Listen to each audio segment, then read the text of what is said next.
Welcome to the Catholic International University podcast. My name is Dr. Ann Brodeur. I am the chair of Liberal Arts and Education here at the university.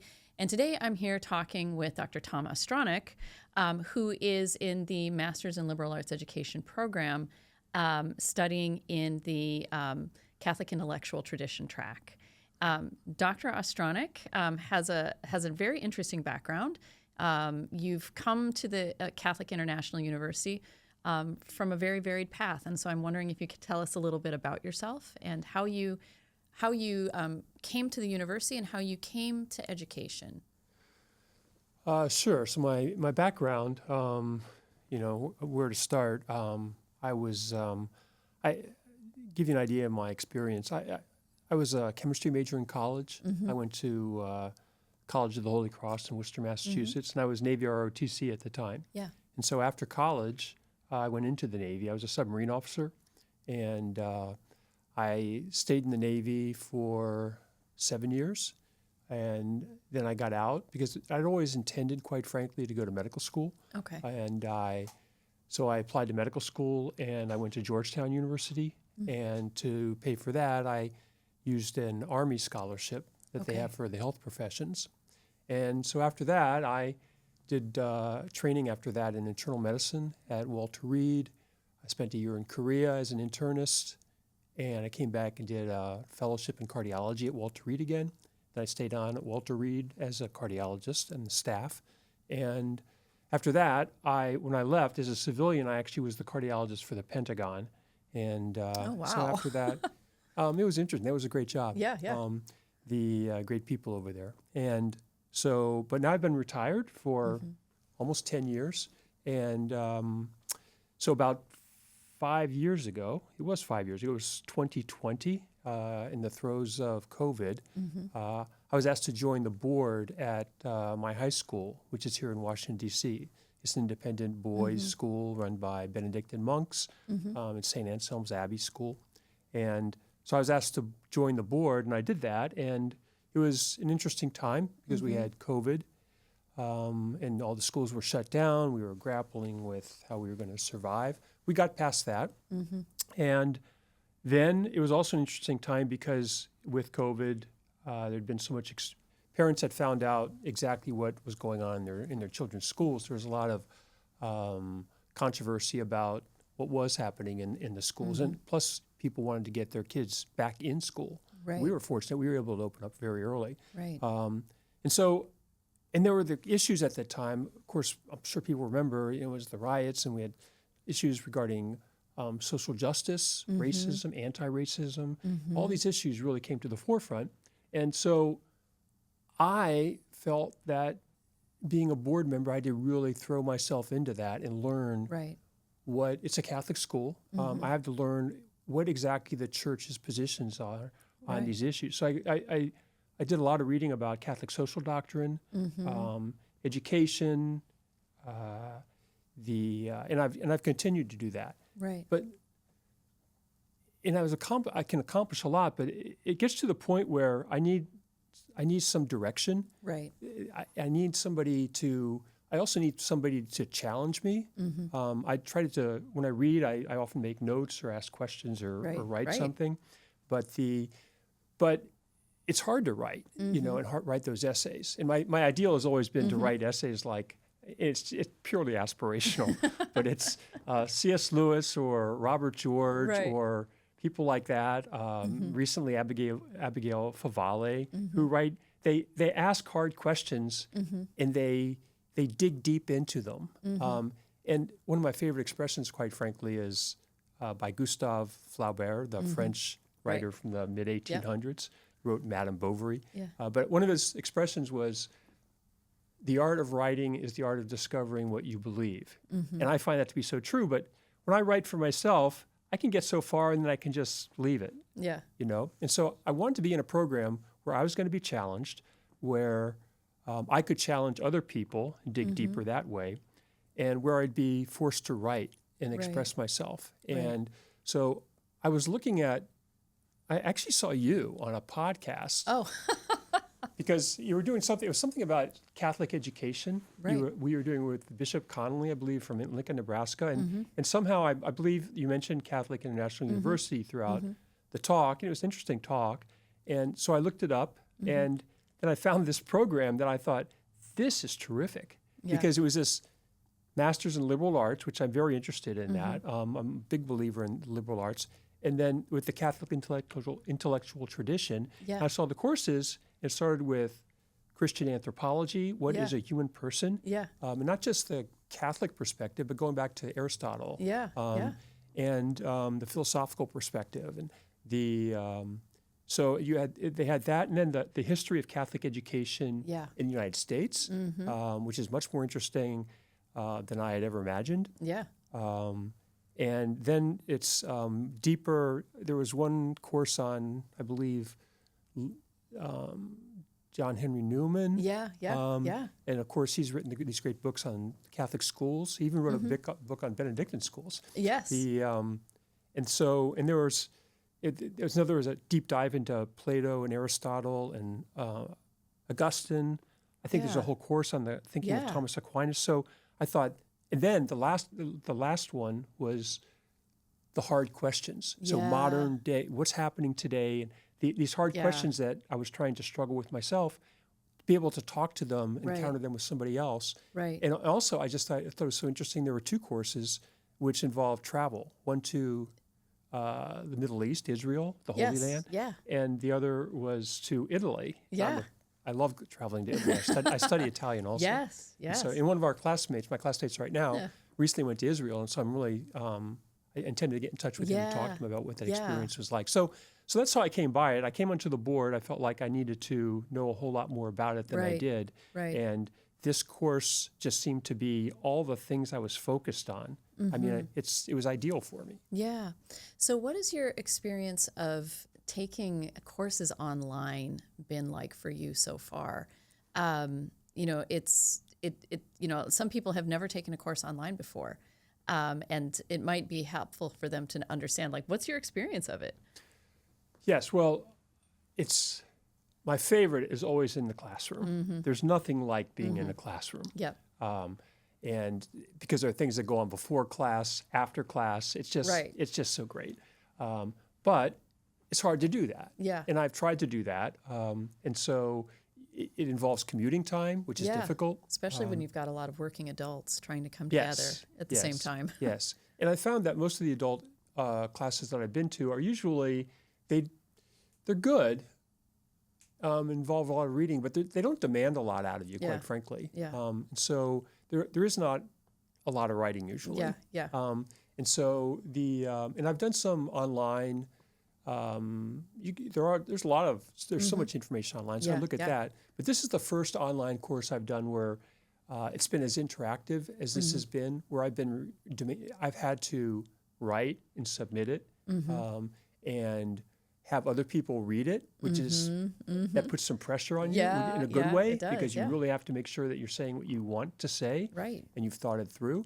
And also, I get to read. One of the great things is that, and this is what you can't do even locally in the classroom, is that I'm being exposed to primarily teachers across the country, and even we have one classmate from Canada, and so.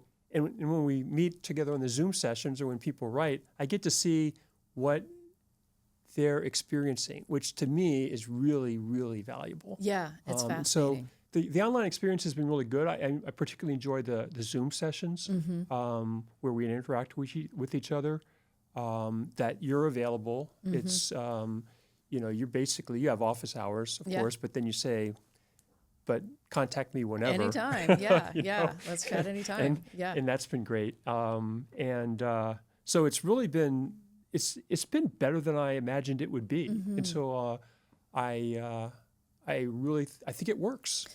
From my perspective as a professor of these courses, the thing that I love to see is the friendships that seem to be emerging in the classes. You wouldn't expect that necessarily in an online environment, but because you guys are studying as a kind of like a cohort, you get to know each other really well, and I don't know, I'm very edified by the friendships that I see emerging, even in the discussion boards, but then in the online synchronous Zoom sessions. It's great to get to know people and to grow in, like friendship, intellectual friendship with people. And that's a very beautiful thing to watch and to see from where I sit. I can imagine. And I like it also. We have all ages. I'm probably the oldest one in the group.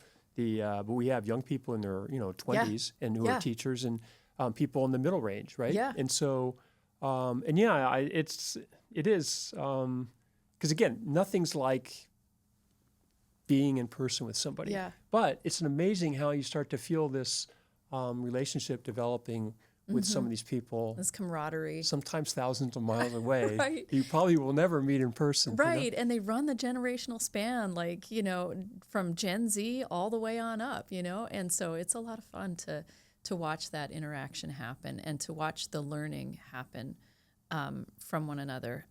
So yeah, for me, it's a great experience as an instructor to get to know folks. Yeah, and the other thing wide. that's interesting because this is I'm in the middle of my second class right now. The first one was the Christian anthropology, which was terrific. But you can feel people starting to loosen up a little more. Yeah. You start to feel comfortable with people, and it's interesting how people relate what's going on in their families, in their classrooms. So they really do start to open up, and I think you do a really good job of it. You just tend to make people feel very at ease, and again, we can ask each other hard questions, challenge certain things that people think, well, you can't really ask, you shouldn't really be asking about that. You just accept this or something. But no, you do it. And I've been edified, quite frankly, by, again, and particularly I'm thinking, it's the fact that he lives in Canada, but he actually changed the way I think about something that I've thought for a long time. Oh, right.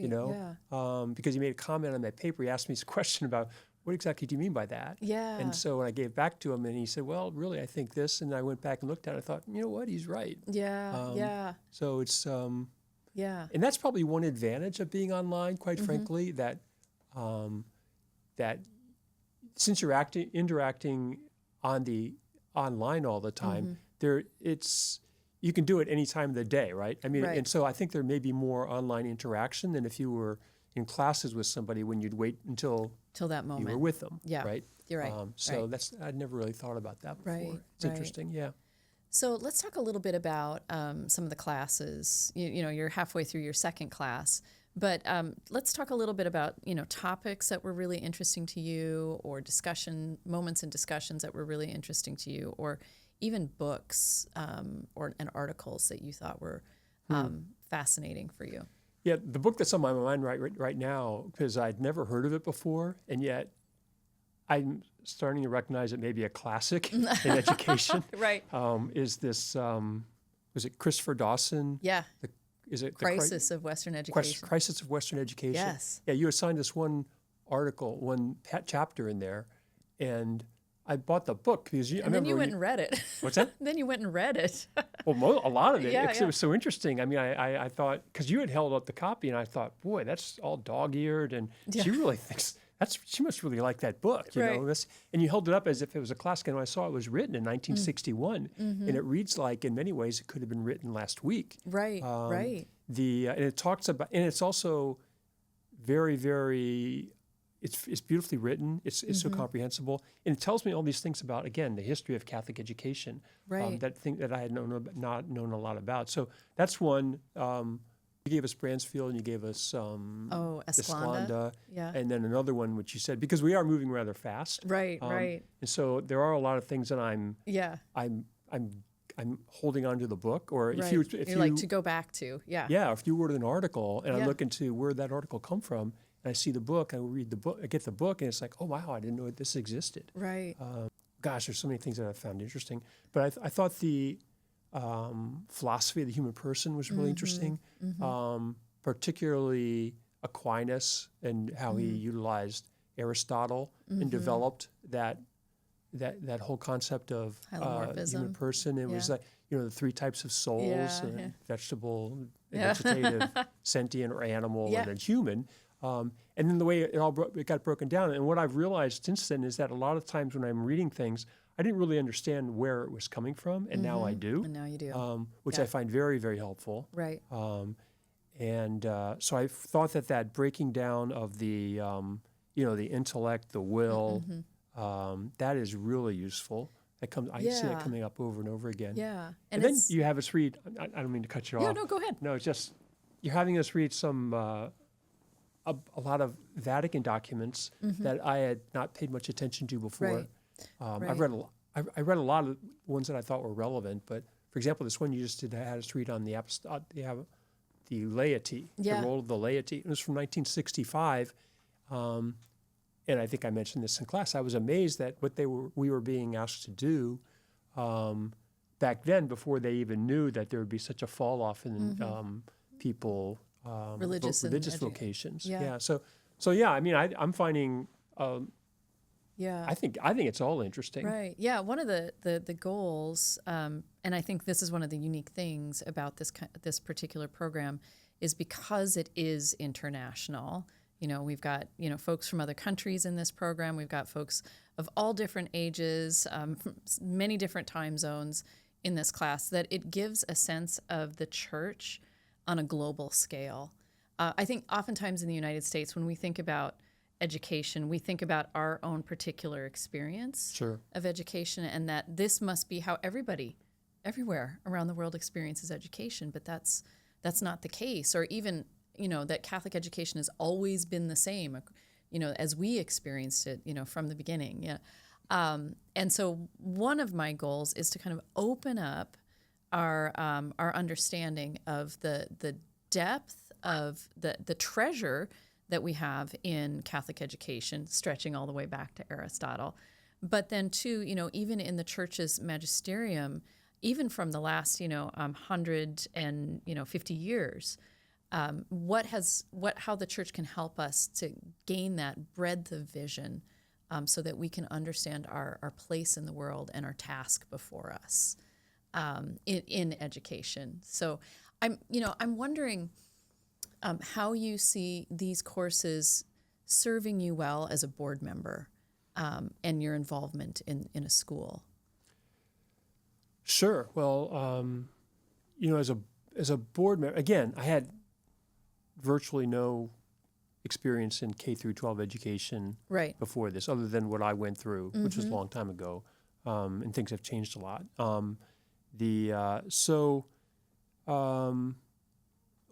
Some of the ways it's helped me as a board member, of course, I can't get too close to the daily goings on in the school. I don't want to, jump over the headmaster. Yeah. I really try to, stay in my lane, if you will.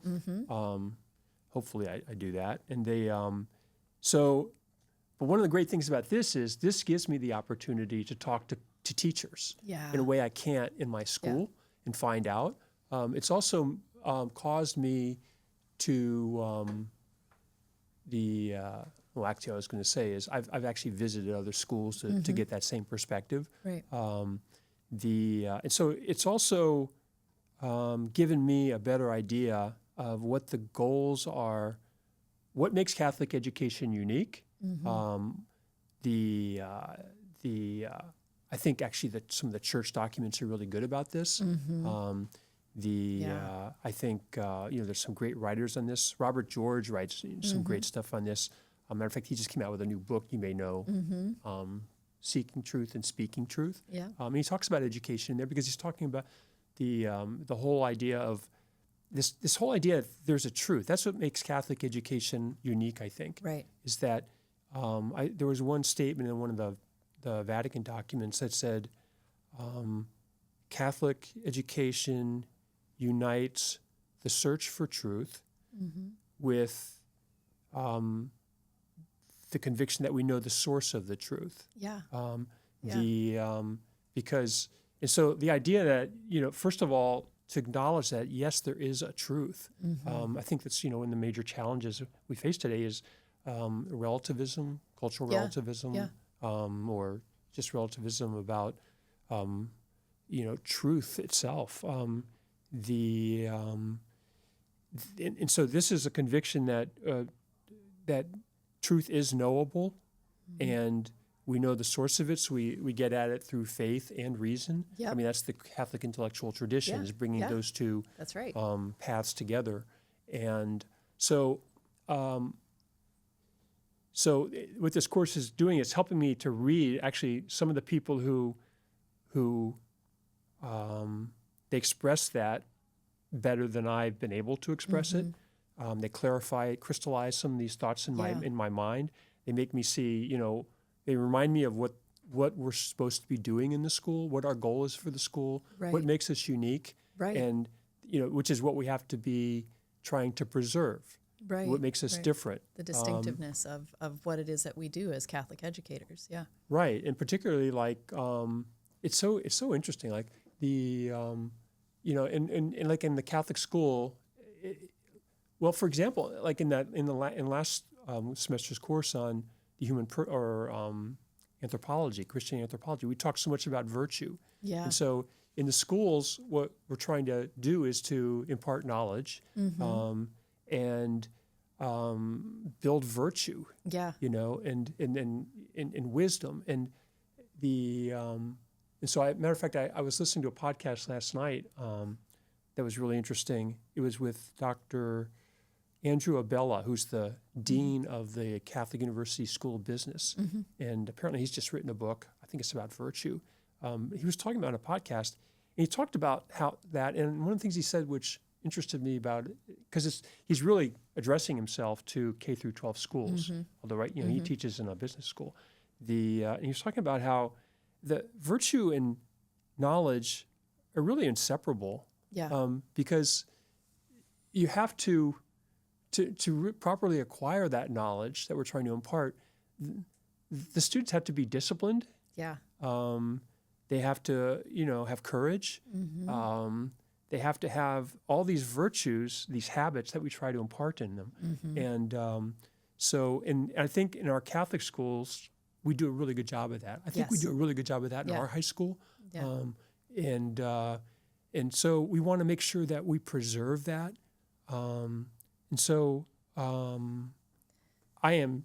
What I'm learning is, again, going into more depth on all those things. But in the course, I'm learning more about I think virtue is a fascinating subject. Yeah. But learning more about that and how to integrate that into the schools, because you really want to integrate it really into every class. Right. Like Dr. Abella was talking about. He said, first you have to teach it. I'd never thought about it this way. First you have to teach it. They have to know what the virtues are. Then you have to model it. Yeah. And that's why faculty are so important. Right. And then finally, they have to practice it. Yeah. And in students, often we have to work with because we're secondary to the family. We always are. But we have to work, in tandem with the family to impart those values by discipline, really. Right. But it's for, with the goal being that they're going to become self-disciplined, and they're not going to need that external discipline anymore. And so I think we do all these things very well in a well-run Catholic school. Yeah. This is helping me to. I don't think I could have talked like this. Yeah. Before I started this course. Yeah. I think one of the things that is so interesting to me about having you as a board member in this class. So we've got folks in the class who are interested in the school leadership track. So they are either going to be principals, or they're vice principals. Then we have a number of folks that are teaching, and then you as a board member, they're learning from one another. And one of the things that encourages me about what you're doing is board members play such an important role in helping families understand the mission of the school and to come alongside it and to support it. And to, board members also can help parents take up that role that they have of being primary educators, of more fully understanding that role and embracing it in a way that is sometimes harder for teachers or for school leaders to encourage. So I think the fact that you as a board member are studying this, are really understanding a school from the inside out, what it's like on the level of the real and then on the level of the ideal, I think that's a wonderful thing, and you could do great things for your school with all of that knowledge. You had mentioned how in a Catholic school we don't simply convey knowledge, that we're not knowledge farmers, and that children are not robots or machines. That education is a deeply personal act. And that the quality of the teacher really matters. So for us to really form students, we need teachers who not only know the truth, but have really aligned their lives to it. So they know truth with a capital T, who is a person, right? The person of Christ. And they've worked to align their lives, their hearts, their minds, their lives to truth. And then students see that. And that's such an attractive and winsome sort of thing for a student to experience. And so when you were talking about the emphasis on virtue, that I think is one of the things that Catholic schools do very, very well. And I remember when I was in high school, we had the monks.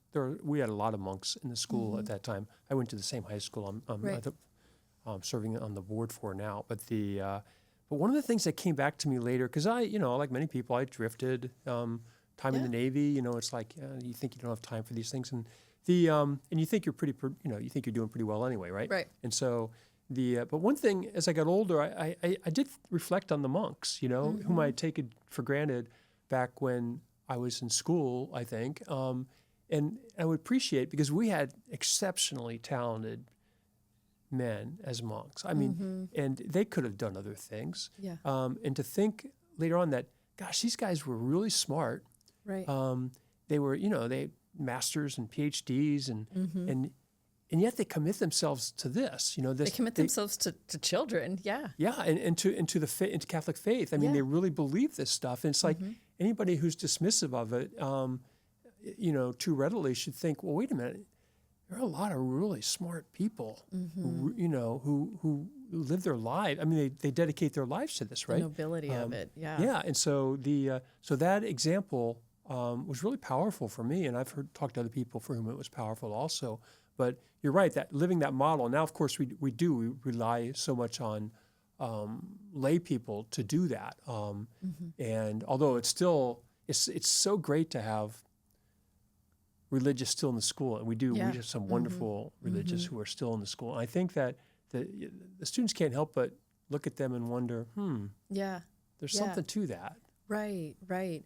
For instance, right now we're reading documents in our class, the Church and Education. I think we're reading a document from 1977, the Catholic School, and then we're going to be reading one from 1982. Catholic school, the lay teacher in Catholic schools, and their witness, and both of these documents are beautiful in that they fully acknowledge Catholic education is changing in terms of who are the members of a school. It used to be that it was mainly done by religious, but now it's now mainly done by laity, and how they call us as lay people onto greater holiness, so that we can live out our vocation as educators is a beautiful thing and a high calling. I read some of these documents and I think, wow, I've got work to do. I've got to shape up. But I think the lay people that I see who have invested themselves in Catholic education, whether it's serving on a board or whether it's serving in a school, that is a beautiful commitment and a noble task that is going to impact generations of lives, just like the monks impacted your life, just how my teachers impacted me and helped to shape me into who I am today. We get to do that too, and it's a high calling, it's a weighty calling, and it's a beautiful one too. Yeah, it's so gratifying. I go to our graduations, and and I do sit in some of the classes when they allow us to come in, and so you sit in there with we run grades 6 through 12. Yep. And so you're in there with some even the sixth graders. they're such a joy to watch. Aren't they? They're so squirrely. I mean, it's like this. Yes, call on me. And they're smart, and and then you see they progress. The students I see at graduation just blow me away. Yeah. So you see this formation that takes place over 6 years. And again, it's the family working with the school working with the family really to produce that. But it is so gratifying. Yeah. And it gives you such hope for the future. Right. Yes. And it's it must be and I'm seeing this as an outsider. I can't imagine how gratifying it must be for some of these teachers to see these students have become, like in our case, young men. Yeah. And it's just who could not enjoy that? And that's one of the great things is it's a constant some people wonder, is there any hope? And people get despair, and there's always hope as long as there are young people coming up. Right. Work in a Catholic school if you want to experience hope. I mean, it's so. My husband works in Catholic schools. I've had kids go through Catholic schools. I've been involved with them for decades now, and I just find them so hopeful because these are young people who, because they've been formed and loved the way they've been formed and loved, they go out into the world ready to do good, right? And hopeful of what they can accomplish with grace. They're not blasé. They're not jaded. They're ready to go forth and to do great things. And I find such hope working with Catholic schools. Yeah, it's and again, I visited some other schools, and it's so cool. It's so neat. I see it everywhere. And I've been, even other city. I go out, outside the Washington D.C. area, and it's just it's so neat. Yeah, I love it. Yeah. Well, Tom, I want to thank you for coming in today. This has been great. It's always a joy to have you in a class, and thank you so much for all that you contribute to St. Anselm's, to Catholic International, to our classes. It's a joy to have you. Well, thank you. Yeah. Thanks for what you're doing. Yeah. And to all the educators out there. I mean, I think it's just great work. It's a beautiful work. Yeah.